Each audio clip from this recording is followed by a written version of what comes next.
Fala pessoal, tudo bem? Bom dia. Seguindo nessa pegada histórica aí que a gente está, ou pelo menos acho que tá, não sei qual é a ordem dos vídeos que eu estou postando, mas hoje eu queria falar com vocês sobre a Guerra da Coreia, que foi aí mais um conflito entre as ideologias, né, do capitalismo, do comunismo, o Ocidente e o Oriente.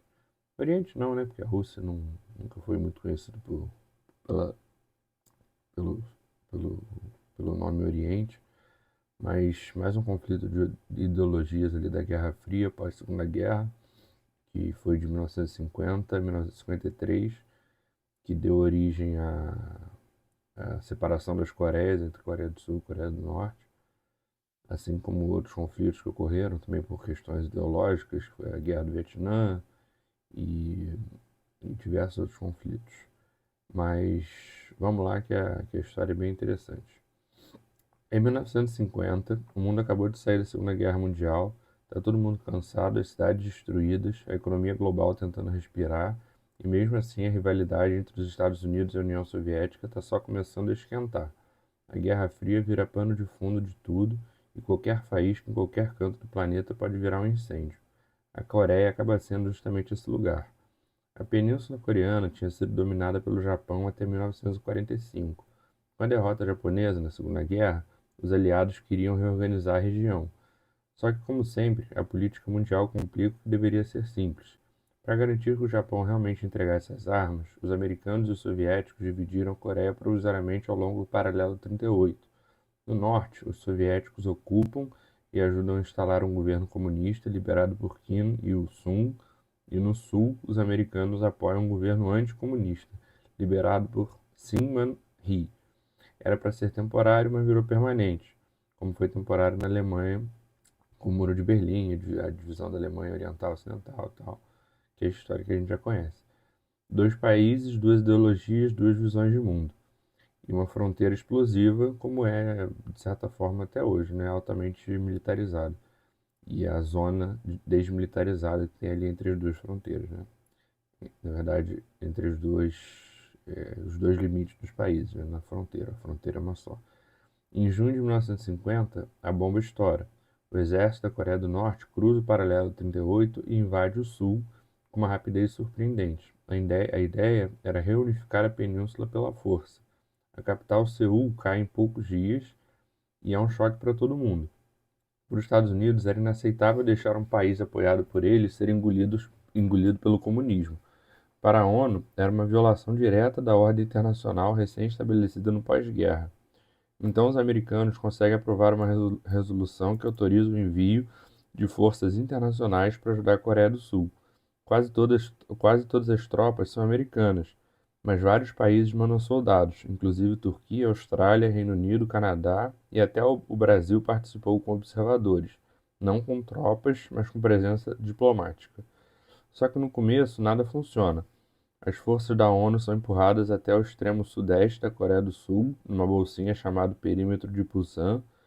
Parece que o norte vai vencer. Só que aí entra em cena o general Douglas MacArthur, que é aquele mesmo conhecido da Segunda Guerra. É uma figura polêmica, mas extremamente ousada. Na verdade, o MacArthur ele é conhecido não necessariamente pela Segunda Guerra em si, mas pelo macartismo, que é aquela história toda da reconstrução, acho que inclusive até do próprio Japão no pós-Segunda Guerra. Ele planeja um desembarque anfíbio atrás das linhas inimigas. O desembarque anfíbio como foi o do dia D, que a gente já conversou no vídeo. Que os soldados vêm dos navios até a terra firme naqueles barquetes, né, naqueles pequenos barcos ali de metal que estão em exposição na Normandia, lá na França, que são muito interessantes. E desembarque anfíbio atrás das linhas inimigas no porto de Incheon, não sei qual é a pronúncia. A operação é arriscada, mas dá tão certo que viram um dos movimentos mais surpreendentes da guerra. De repente, os norte-coreanos passam a ser empurrados de volta para o norte e as tropas da ONU cruzam o paralelo 38, indo em direção ao rio Yalu, a fronteira com a China. E aí sim começa o verdadeiro caos. A China comunista, liderada então por Mao Tse-tung, já tinha avisado que não aceitaria tropas estrangeiras coladas na sua fronteira. Quando a ONU ignora o aviso, centenas de milhares de soldados chineses entram na guerra praticamente do nada. Eles atacam com uma tática de ondas humanas de surpresa no inverno no meio das montanhas. É brutal. As tropas americanas e da ONU são forçadas a recuar. O famoso desastre do reservatório de Chosin, vira símbolo da dureza daquele inverno. A guerra vira um empurra e puxa, e a linha de frente sobe e desce, avança e recua. E os dois lados percebem que ninguém vai ganhar de verdade. A partir de 1951, começa a fase da Guerra de Trincheiras, parecida com a Primeira Guerra Mundial. A diplomacia tenta negociar um cessar-fogo, mas não é simples. Nunca é, né? A principal discussão é sobre prisioneiros de guerra. Muitos do norte não querem voltar para o regime comunista, e isso gera um impasse enorme. Enquanto isso, no terreno, os combates continuam.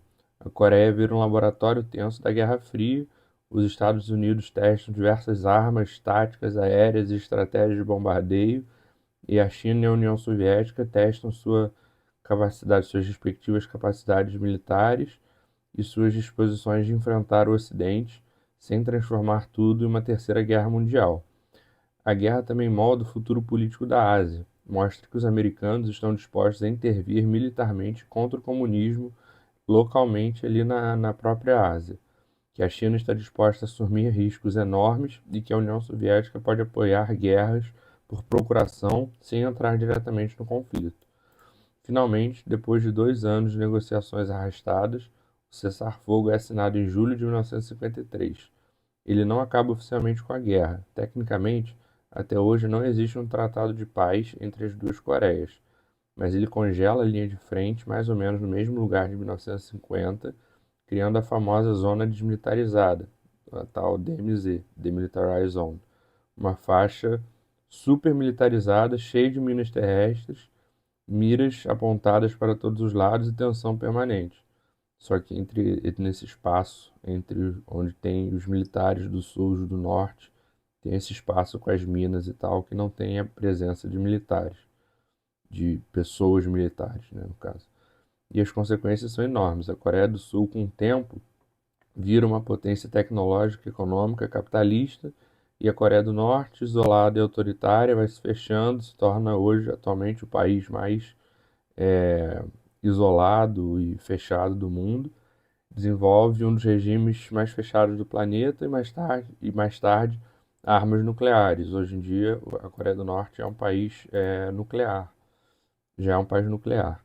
A guerra define o destino da península e mantém até hoje as duas Coreias em lados completamente opostos. No fim das contas, a Guerra da Coreia é o primeiro grande confronto quente da Guerra Fria. É o momento em que o mundo percebe que aquela rivalidade entre os Estados Unidos e a União Soviética não ficaria somente nas ameaças, nos discursos e na espionagem. Ela seria real, violenta e poderia explodir em qualquer lugar a qualquer momento. E, de certa forma, a divisão que nasceu ali continua viva até hoje, lembrando que algumas feridas do século XX simplesmente não fecharam. É como se a Alemanha continuasse dividida até hoje, o Muro de Berlim continuasse erguido até hoje.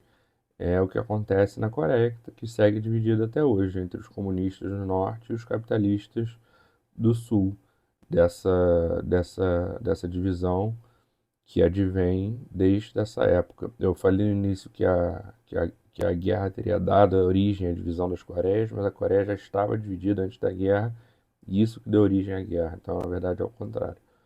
Mas é um tema também muito interessante, muito pouco debatido aqui no Brasil, nas aulas de história, nos livros de história, mas que é muito bacana. Espero que vocês tenham gostado, obrigado e até a próxima.